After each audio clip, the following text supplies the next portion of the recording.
Shockwaves are felt across Pakistan and the entire world when former Pakistan Prime Minister Imran Khan was shot in both of his legs by a gunman during his Azadi March in Punjab's Wazirabad. While one PTI worker was killed, 15 others were injured, including former Governor of Sindh as well. The gunman was cornered by the crowd and apprehended. He claims he attacked Imran Khan because the former Prime Minister misled the people of Pakistan and committed blasphemy against Islam. Imran Khan is currently receiving treatment at the Shaukat Khanum Hospital in Lahore. The Prime Minister of Pakistan, Shehbaz Sharif, has said that all aid will be extended for a swift investigation into the attack. Meanwhile, Imran Khan's party, the Tehreek-e-Insaf, has declared a war against the Sharif government. My colleague Manoj Gupta spoke to Imran Khan's close aide, Dr. Salman, on assassination attempt that was made targeting Imran Khan. Let's listen into this conversation. Salman, tell me what happened in Wazirabad yesterday.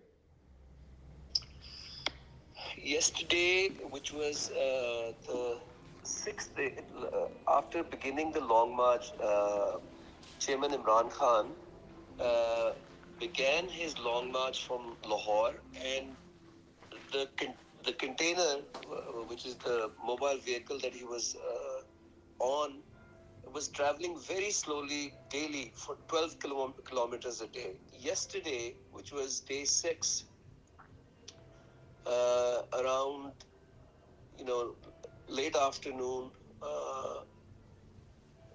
there was a stop near Wazirabad, and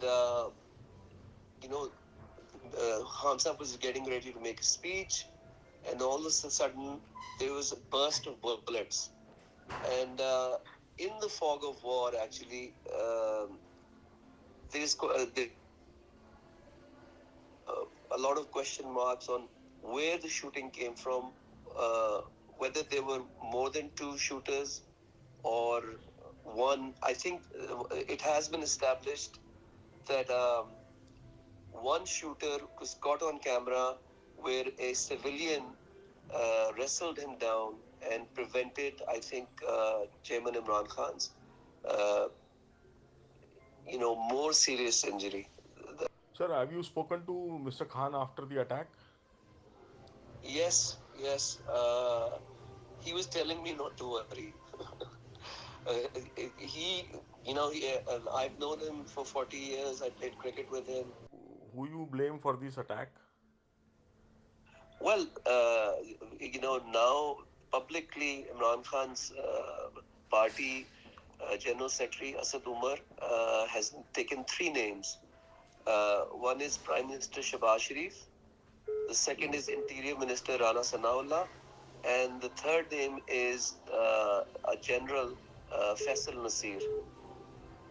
Mr. Salman, I just want to know one more thing, that you are saying one Lieutenant General from ISI is also involved in this conspiracy. So that Lieutenant General can't do anything without the permission of ISI Chief, and ISI Chief can't do anything without Bajwa.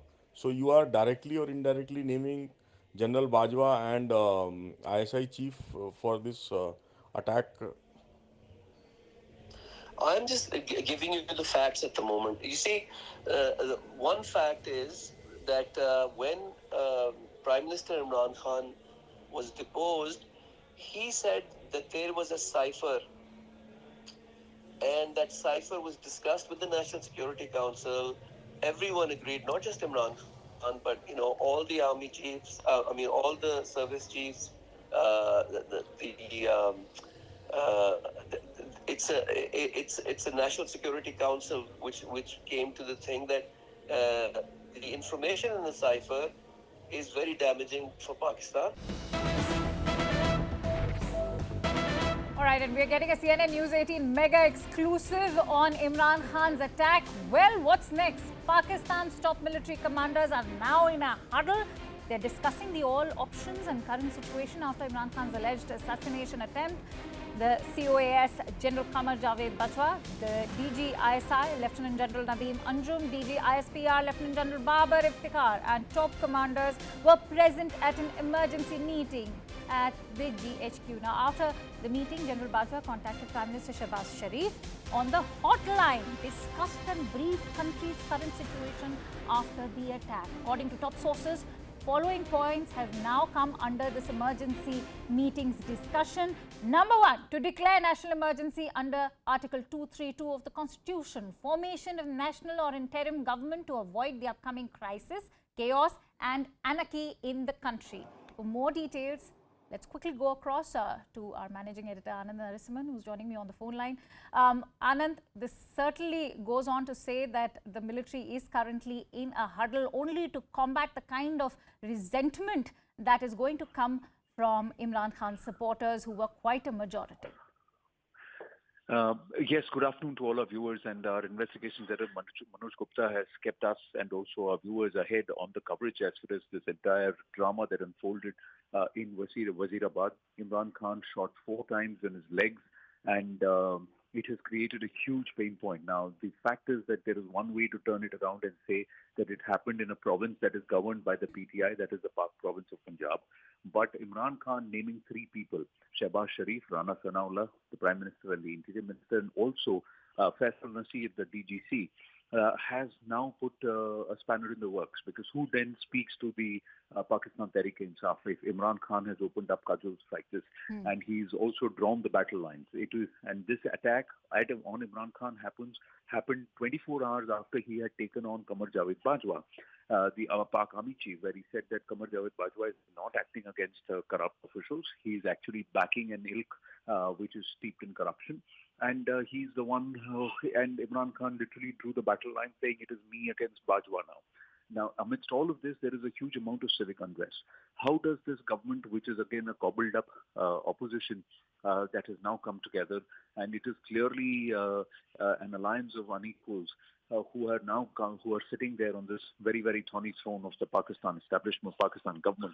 How do they handle this? And more importantly, how does the military establishment handle this? Because they cannot have huge amounts of civic unrest just at a time when they've emerged out of the FATF grey list and into the white list.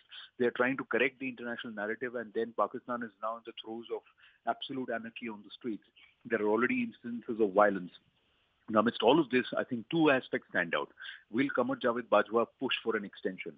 That is something which he's been angling for a while, to show this present situation of unrest and unease all across Pakistan, and the need for some stability in the establishment. And will he push for an extension, because his tenure comes to an end later this month. The other point which stands out is who will speak to PTI, who will speak to Imran Khan and try and rein him in. Many believe that this was an attempt to try and scare Imran Khan, but he doesn't seem to be scared. He's just more determined. And there are forces which perhaps are backing him from within the establishment too. So these are the 2 main points. So who will now open up a corridor of conversation or a channel of conversation with the PTI to try and smooth things down and try and de-escalate the current situation? Getting in some more breaking inputs on the same story.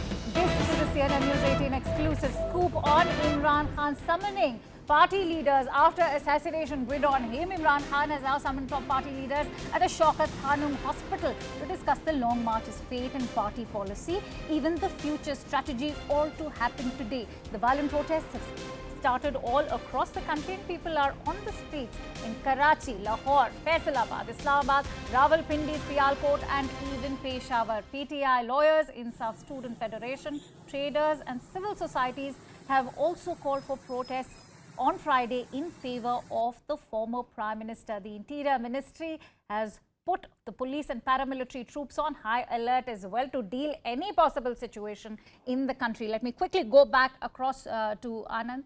Right, Anand, we'll try and reconnect with Anand. But as Anand was highlighting, this seems to be a very tricky timing for the country of Pakistan. As we all know, they are already undergoing an economic crisis, for which Shehbaz Sharif just a few days ago made a quick trip to Beijing to request Xi Jinping for further assistance, further monetary assistance. Having said that, Pakistan, as we all know, is close to bankruptcy due to the international debt that it not only owes to China, but even IMF as well.